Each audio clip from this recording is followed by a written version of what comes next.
อายะนะโมมักวานะมะสิกาโลขีญาณอนบน้อมไว้เมแห่งข้าอัตุจุงมีอุทายะแก่พระพุทธเจ้าเตอนะโม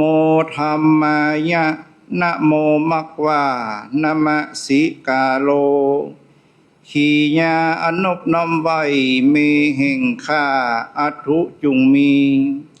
ธัมมายะแก่พระสัทธรรมเจ้าเตอนะโมสังฆายะนะโมมักวานะมะสิกาโลขีญาณอนบน้อมไว้เมแห่งข้าอัตุจุงมีสังฆายะแก่พระสังฆเจ้าเตอ10 นิ้วก็ขอแตบใต้ไหวสายังพระมหาเถรานุเถระพระภิกขุสังฆะสมณเณรเถรเจ้าจุตนจุองค์10 นิ้วตั้งวางเกี้ยวไก่เกษาขอแตบใต้ไหวสายังพระสรีระศพของหลวงปู่บัวเกศปทุมสีโลหรือว่าพระราชวชระปัทมคุณและขอยอยกมือ10 นิ้วแตบใต้ไหวสายังบุญปารมีของหลวงพ่อพระเทพวชิราบดีอันเป็นเจ้าอารามาธิปติวัดป่าดาราพิลมที่มีความเคารพฮักนับถือซึ่งพระครูบาวันนี้ก็ได้รับนิมนตนามาเทศนาธรรมมาลัยโพธิโลกก็ยังแปลกว่าเจ้าคุณบอกว่าให้ฟังครูบาเทศอันนี้ธรรมมาลัยโพธิโลกนั้นเป็นธรรมที่ตุพระเขาบอกว่าธรรมหม้อเก่งตองคนมาเก่าบางโตนบางองค์นี่เทศจนพอบ่ได้พอดลันบ่ได้พอดตัวธรรมเทศได้จำได้แต่บางครั้งเฮาเทศไปเฮาบ่ได้เข้าใจตลอดถึงคนฟังนั่นก็บ่ได้เข้าใจว่ามันเป็นจะใดธรรมอะไรโพธิอันว่าธรรมอะไรโพธินั้นพระมหาเถระตนหนึ่งชื่อพระมหาเทพปมาลัยเป็นพระภิกษุสงฆ์เป็นพระอรหันตา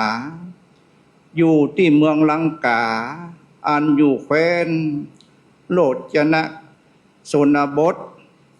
อันนี้อยู่ที่เมืองหมู่บ้านกัมโปจกรรมพระมาลัยอันเป็นมหาเถระเจ้านั้นมีเตจฤทธีทรงฤทธิ์ทรงอภิญญาเหมือนดังพระมหาโมคคัลลานะเถระเจ้าครั้งหนึ่งนั้นได้ออกบิณฑบาตได้ไปปะพบยังใจตุกตะคนหนึ่งซึ่งมีจิตใจอันเป็นบุญเป็นกุศลได้เก็บเอาดอกบัวตั้ง8 ดอกมาถวายยังพระมหาเทพปมาลัยอันเป็นปริสุทธิทานอันเป็นของที่บริสุทธิ์ที่สุดพระมหาเถรเทพปมาลัยก็คิดว่าดอกนี้เป็นดอกบัวอันเป็นดอกที่เกิดจากบุพเจตนาดีของใจตุกตะคนนี้เพื่อให้เป็นบุญใหญ่บุญหลวงแก่ใจตุกตะพระมหาเถรเทพปมาลัยก็เอาดอกบัวตั้ง8นี้สยองซานขึ้นไปสู่ชั้นฟ้าตาวติงสาอันเป็นสถานที่ประดิษฐานพระเกศแก้วจุฬามณีสลีมหาธาตุอันนี้เลยเป็นฮีตตำเนียมของคนเมืองเฮาก็ดีเวลาตายนั่นจะเป็นสวยหือศพไว้บอกว่าเอาไปไหว้พระเกศแก้วจุฬามณีก็คนบอกเนี่ยหมอว่าพระเกศแก้วอยู่ที่ไหนนะอันนี้แม้แต่บางโตนบางองค์เจวติเตธรรมว่าพระเกศแก้วจุฬามณีอยู่สวรรค์ชั้นไหนก็ยังตอบก็ได้เพราะฉะนั้นสวรรค์มี6 ชั้นแต่เวลาไปลงขอนผีกระด้างนี่ มันอยู่จันเจ็ดปุ่นนะครูบามันลงไปอย่างปุ่นอันนี้บางที่ก็สวรรค์15 จัน16 จันว่ากันไปแต่สวรรค์ในพุทธศาสนาเฮานั้นจันหนึ่งก็คือจตุมหาราชิกาเป็นที่อยู่ของเต้าตังสีเป็นตีนดอยเขาพระสุเมนจันที่สองนั่นคือตาวติงสาหรือว่าดาวดึงตาวติงสานั่นแปลว่า32เป็นจันที่มีเทวดาเจ้าเป็นใหญ่32 ตนมีพญาอินตาธิราชเป็นประธาน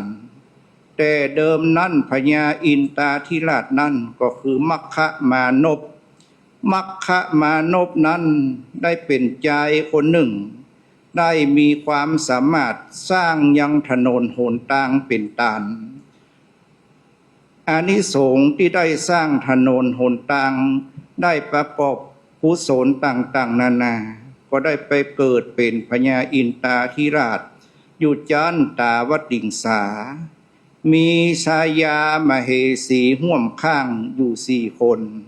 1นางสุธรรมา2นางสุจิตตา3นางสุนันทา4นางสุจดานางสุธรรมานั้นหันมัคคะมานพสร้างถนนเป็นตาง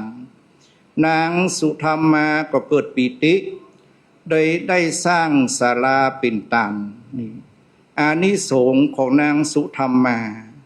ศาลาหลังนี้จึงได้ไปอยู่จันฟ้าตาวติงสาเป็นศาลา9 ห้องเป็นที่จุ่มนุมของเทวดาทั้งหลายเมื่อถึงวันศีลวันพระจะได้ไปอยู่ที่ยังศาลาสุธรรมา9 ห้องแต่คนเมืองเฮานี่เอาไปเป่งไว้ไปหิ้วนะศาลา9 ห้องมันไม่ใช่ดีเป่งไว้ปูนครูบาอันนี้นางสุธรรมาปั้นเป่งถูกที่ตลอดถึงเมื่อนางสุธรรมาสร้างศาลา9 ห้อง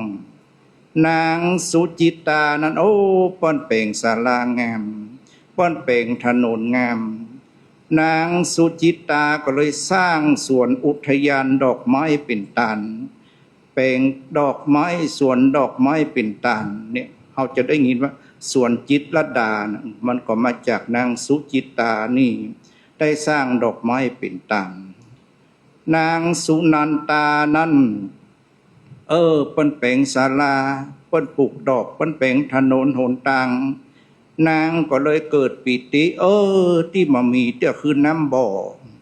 นางก็ได้สร้างบ่อน้ำเป็นตานแต่นางสุจดานั้นเป็นเมียของมัคคะมานพก็คิดว่าผัวกูเนี่ยแล้วก็แล้วกะอันนี้นางมักง่ายอันว่า3 คนนั่นน่ะสุธรรมาสุจิตตาสุนันตาตายไปแล้วได้ไปอยู่จันฟ้าตาวติงสาเป็นเทวดาอยู่ที่หั่นแต่นางสุจดานั้นเอาผัวมันตานคนเดียวมันบ่ตานโดยเปิ้นมันเลยได้ไปเกิดเป็นนกยางคอยาวอยู่หน้ามหินมาผาอันนี้แต่ก็ด้วยอานิสงส์ของมัคคะมานพได้อนุโมทนาแผ่บุญบารมีนางจึงได้พ้นวิบากกรรมได้มาเกิดอยู่จันฟ้าตาวติงสาอันนี้สถานที่ได้เกิดธรรมอะไรโพดนี้ก็เพราะดอกบัว8 ดอกนั้นที่ตุกตะได้ถวายเป็นทานพระมหาเถรเทพมาลัยได้น้อมนำไปบูชายังพระเกศแก้วจุฬามณีบางคนก็บอกว่าพระเกศแก้วจุฬามณียังไหมไปอยู่สวรรค์ชั้นอื่นๆที่สูงกว่านั้นเพราะเป็นจะใดจันตาวติงสานี้เทวบุตรเทวดาแห่ง4 จันนั้นสามารถลงมาได้ลงมากราบมาไหว้ยังพระเกศแก้วจุฬามณีได้แม้แต่แม่ของพระพุทธเจ้าเฮาเมื่อเสี่ยงบุญจากมนุษย์สโลกเมืองคนก็ได้ไปเป็นเทวบุตรชื่อสิริมหามายาเทวบุตร ได้อยู่จันฟ้าตะวันติงสาอันนี้ก็เป็นสถานที่ที่ดี โดยเฉพาะสถานที่สูงขึ้นไปกว่านั้นนี่จันจตุมหาราชิกาจันตาวติงสาบ่สามารถขึ้นไปได้จันยามาจันดุสิดาหรือว่าจันดุสิตนั้นเป็นที่อยู่ของเราพระโพธิสัตว์ที่จะมาเกิดเป็นพระเจ้าแต่ละตนละองค์อันนี้ความเป็นมาเรื่องธรรมอะไรโพดนั้นพระมหาเถรเปปปมาลัยได้ไปเมืองสวรรค์เทวโลกได้ไปเมืองโยมโลกตั้งแต่มรหกอเวจีตลอดถึงได้โพดปัณณสัตว์อยู่มนุษย์โลกเมืองคนได้รับคำสั่งจากพญายมพิบาลว่าเมืองคนนั้นท่านเจ้าได้ไปสั่งไปสอนเขาได้รักษาศีลห้าศีลแปดได้กดแขวดตานรักษาศีลจำเริญเมตตาภาวนาเพราะพระมหาเถรเจ้านั้นได้ไปไปพบยังสัตว์นรกที่ตกกดีลำบากอันนี้ก็จึงได้นำเอาข้าวสารนั้นมาแจ้งแก่มนุษย์เมืองคนแม้แต่หลายอย่างบดีด่าป้อได้ตีเมบดีมังแก้วโกดได้เจดี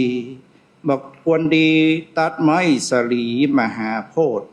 ครูบามาคืดพอวัดไหนมันก็ตัดหมดถามครูบาสลีเมืองยูเฮา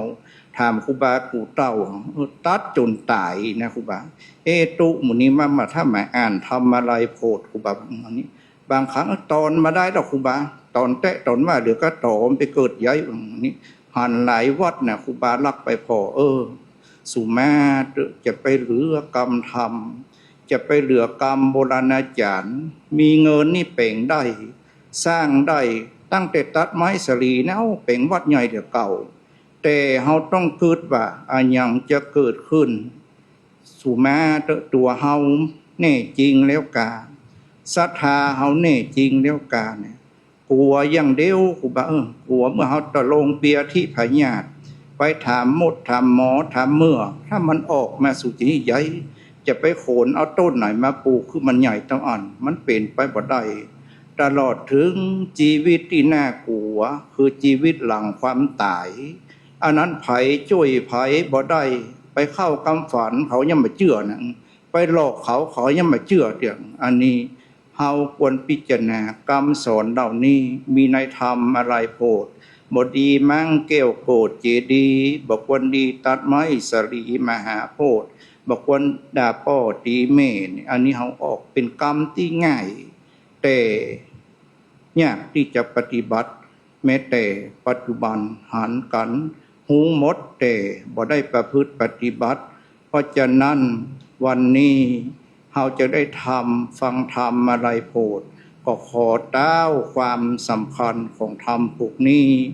ว่าจากสวรรค์จันฟ้าดาวดึงสาหรือว่าดาวดึงแปลว่า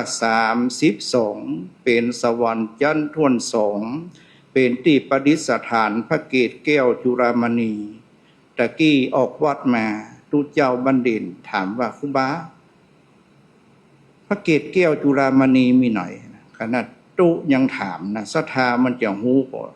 หมู่ที่ตายพระขำปิกมาบอกสักคนนะเขาเอาดอกใส่มือไปไว้ไหนมาหูบางอันนี้มันมาหูที่จะไปมันอยู่จันไหนมาหูชื่ออย่างก็ยังมาหูเพราะฉะนั้นความหูน้อยๆเหล่านี้เอาอู้ได้เอาเทศนาได้เหมือนดังสายาของหลวงปู่บัวเกศเขาว่าอันเป็นสายาเกี่ยวกับดอกบัวนี่บอกบัวเกศนี่เป็นกรรมที่สูงนั่งรถมาพิจารณาว่าบัวเก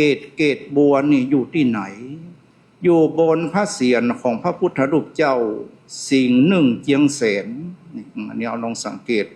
เป็นบัวเกศเป็นเกศบัวเป็นรูปดอกบัวอันนี้หลวงปู่บัวเกศเท่านั้นแม้แต่ชื่อตลอดถึงข้อวัดปฏิบัติของท่านก็ได้เป็นของที่สูงชื่อก็อยู่ที่สูงธรรมะข้อวัดปฏิบัติของท่านก็สูงโดยเฉพาะตุเจ้าก็ดี ศรัทธาอำเภอแม่แตงก็ดีวันนี้ครูบาก็เป็นตัวแทนว่าเราได้มาส่งเสริมบุญบารมีของหลวงปู่ในฐานะที่หลวงปู่บัวเกศเท่านั้นอยู่วัดปางกืดกิตติธรรมตำบลอินทขีนแม่แตงแต่เมื่ออาพาธอันมีต้านเจ้าคุณอันเป็นลูกเป็นเต้าได้นำเอาหลวงปู่เฮาเข้ามาพักตลอดถึงมารักษาสะดวกในการพยาบาลอยู่ที่วัดป่าดาราพิรมจนถึงเสี่ยงบุญอันนี้ก็บ่สงสัยว่าหลวงพ่อท่านเจ้าคุณเทพวชิราบดีเฮานั้นทำถูกทำดีตลอดถึงเป็นพระที่เป็นเนติแบบอย่างที่เอาอารัญญวาสีคัมมวาสีวัดป่าวัดบ้านเป็นปี่เป็นน้องขึ้นสู่ลงหาห่วมกินห่วมตาน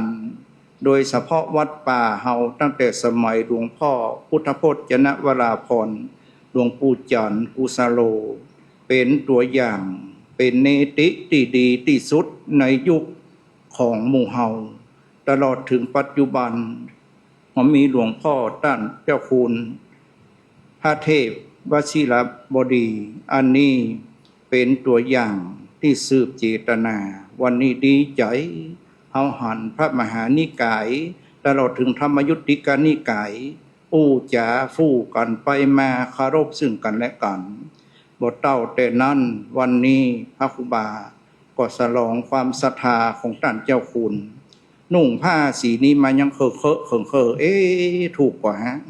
เอาใส่โลดมาโดยรออันสีอันที่หมู่เฮานุ่งกันสีราชนิยมนะถ้าเปิ้นฮือเปลี่ยนก็จะเปลี่ยนนะถ้าฮือเปลี่ยนกับลวดเอาเนี่ยอันนี้เพราะอย่างเพราะเคารพท่านเจ้าคุณเคารพหลวงปู่เฮาต้องดูว่าเหมาะสมหรือว่าไม่เหมาะสมแต่ก็ถือเอาโอกาสนี้ได้อธิบายไขความเคารพศรัทธาในจิตในใจลำดับต่อนนี้ไปก็จะได้เทศนาธรรมอะไรโพดถึงแม้ว่าครูบาว่าว่าเฮาท่องจนได้ท่องกำปากได้แต่เฮาฟังเจือเฮาซ้ำเฮาปฏิโลมอนุโลมบ่อยๆนั้นเฮาจะได้ความรู้จากธรรมบอกว่าธรรมผูกได้นะมีความสำคัญจุตนจุองค์ถึงแม้ว่าพระครูบาไม่ใช่พระนักเทศน์ไม่ใช่ว่าเสียงดีแต่ก็สนองความศรัทธาของท่านเจ้าคุณนะโมตัสสะภะคะวะโตอะระหะโตสัมมาสัมพุทธัสสะสุรานะมะหินิยังพุทธาเสถังนามิตวาพุทธคะตัสสะสักกัจจังธัมมัญจะสังขัญจะนามิตวาสักกาละจะนะปะตังมาลายะนามวัตถุปรมัตถวิจิตังอาลาภิสังสัมมาเสติดูลาสัพปุริสะตั้งหลายอาจารย์เจ้าตนแป่งกัมปีมาลัยอันนี้หากตั้งไว้เพื่อเป็นที่ไว้และสักการะบูชาแก่คนและเทวดาตั้งหลายเพื่อหายอนตรายตั้งไปในและไปนอกทุกดาวขอขันธสีมาด้วยกัมปีมาลัยอันนี้แหละนามตามอัฏฐกถาแห่งบาทอันนักปราชญ์เจ้าตั้งหลายเปิงหูด้วยดังจักวิสัชนามไปนานิเตนามิตวาผู้ค้าก็ไว้ยังพระนวโลกุตละธรรมเจ้าเก่าภการกับตังพระปริยติธรรมดวงบานผาเสดอันบังเกิดแต่พระอุลานามิตวาผ ผู้ขาก็ไหวยังพระอริยสงฆ์ตนตะลงจตุปริสุทธสินใสสะอาดตนปฏิบัติตามรอยพระพุทธบาทสัพพัญญูนำเอาคำสอนตนคูโลกลาบังเกิดศรัทธาปัสสาตะเกกาเกคนและเทวดาทั้งหลายและนาอติตาอติเตกาเลในกาละอันล่วงแล้วยังมีตนแก้วมหาเถรเจ้าตนหนึ่งชื่อว่าเทพปมาลัย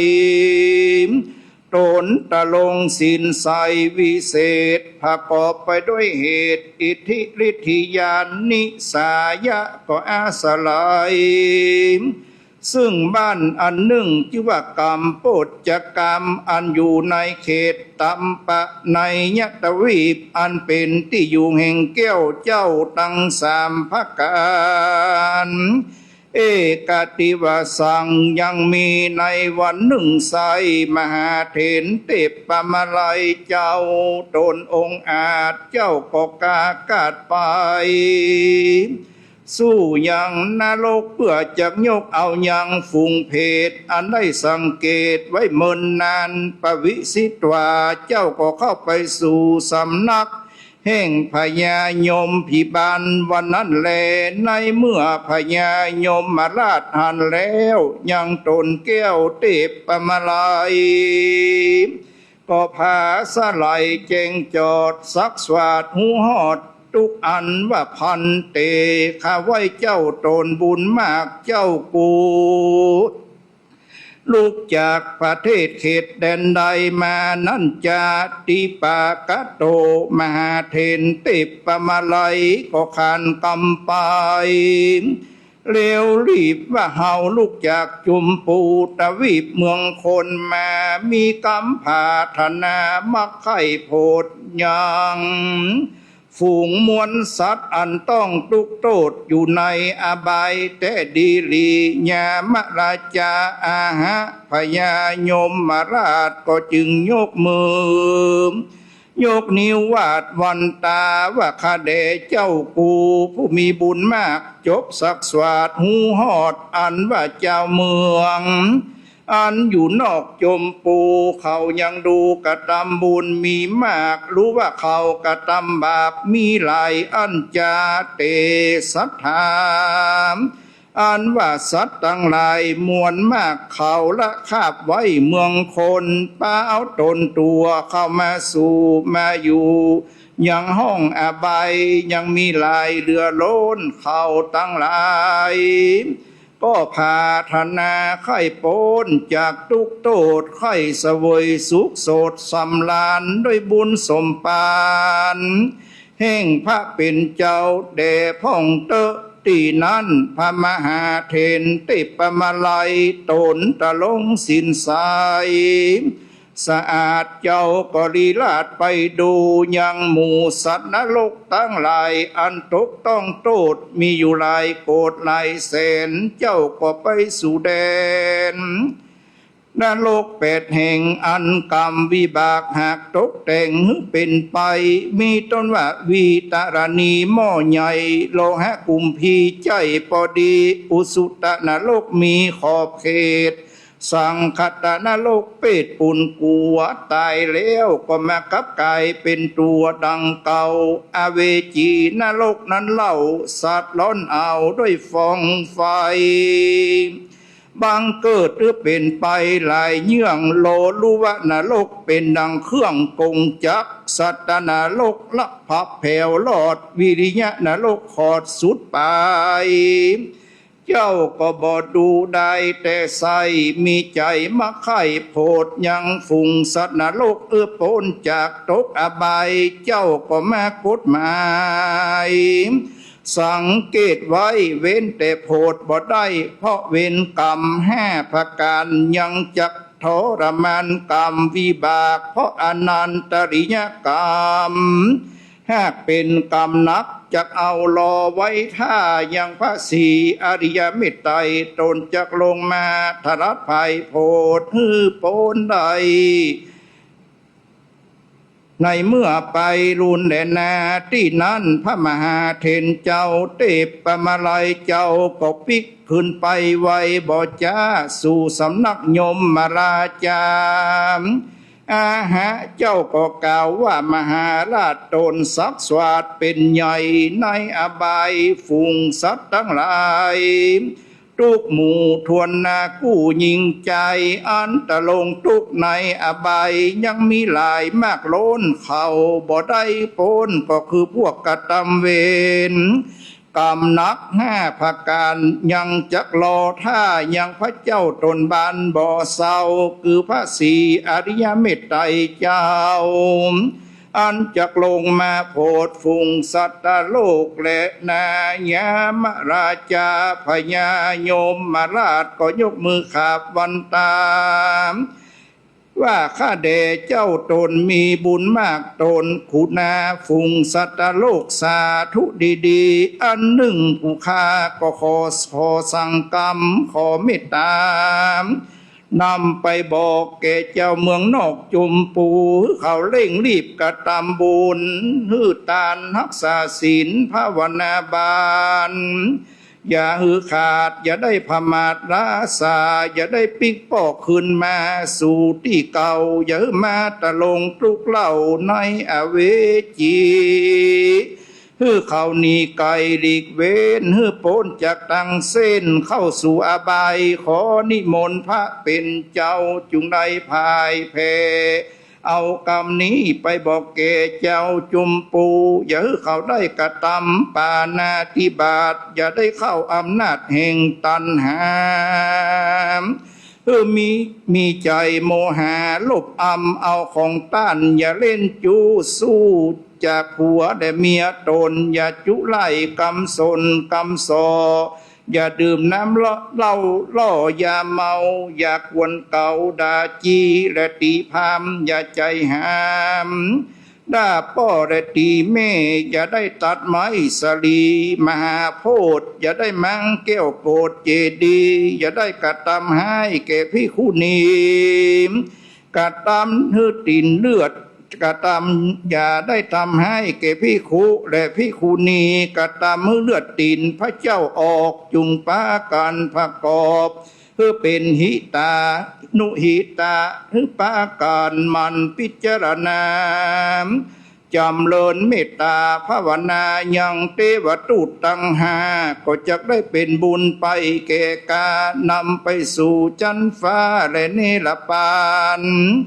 ขอนิมนต์ท่านเป็นเจ้าจุงนำเอาความนี้ไปบอกแก่เจ้าเมืองนอกจมปูรีบเตอเทโล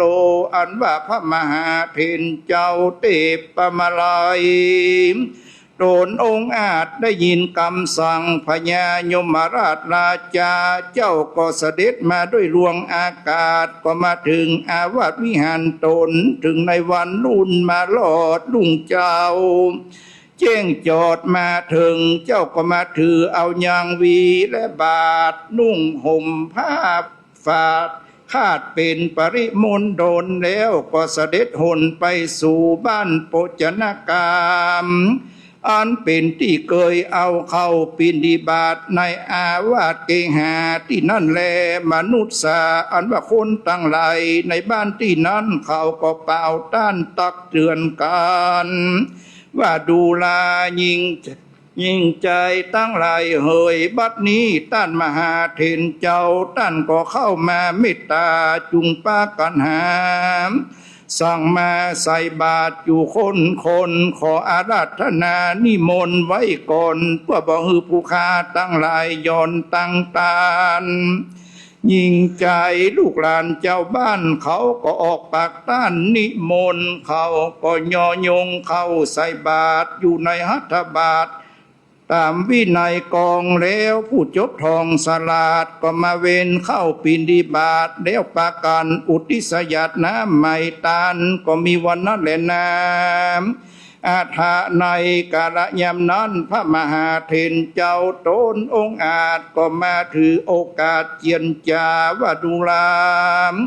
อุปาสกาอุปาสิกาเฮยจุงปากันดาฟังยังกำเฮาจักเก่าตามที่ได้หับหูข่าวกำสั่งมาแห่งฟุงสัตตาเพศใหญ่อันอยู่ในนรกใหญ่น้อยบ่หูกี่ร้อยกี่หมื่นกี่แสนยังมีมากแดนเรือแลเขาก็ปากันเพกรรมหามยังสัมปันทวงศาพี่น้องอันอยู่แห่งห้องเมืองคนขอปาเอากันเมตตาฟุงเพศใหญ่ได้ใจใส่จมบานจุ่งมีศรัทธาฮือตานรักษาศีลฟังธรรมอย่าขาดฮือได้ใส่บาตรอุทิศญาติน้ำไปหามยังฝุ่งสัตตาเพศใหญ่เขาได้รีบพ้นจากนรกได้ยกขึ้นสู่สวรรค์ไปเตรียมตานเต็บกายโตนต้านไทยอินตาได้ไปปูจาที่วิเศษพระเกศแก้วจุรามณีสรีมหาธาตุอย่าได้ขาดจุวันศีลเดเตว่าอันนั้นแน่นาส่วนอันว่าพระมหาเถรเตปมาลัยกันสั่งมนุษย์สามกนาเจ้าจมปูตวีปสันนั้นแล้วก็กากาดแก้วไปสู่อาวาสแห่งตนก็มีวันนั้นแลตั้งแรกแต่นั้นไปนาส่วนอันว่าคนตั้งหลายก็ประการเว้นจากกรรม5ประการคือว่าปานาติบาตบ่ฆ่าสัตว์รักของต้านบ่เล่นจูบ่จูไล่หลอกลวงภัยบ่ดื่มกินสุราเมลัยตั้งเต้าแต่กระทำกรรมอันดีมีต้นว่าหือตานรักษาศีลเมตตาภาวนาไปบ่ขาดปากันใส่บาตรหยาดน้ำอุทิศไมตานไปหายังฟุงสัตตามู่เพศเพื่อเขาได้พ้นจากเขตอบายก็มีวันนั้นแลนิธิตาขีญาอันเก่าแก้ไขยังมหาเทนเตปมาลัยจาดกก็บังปมสมเลศสะเดสาธุสาธุสาธุ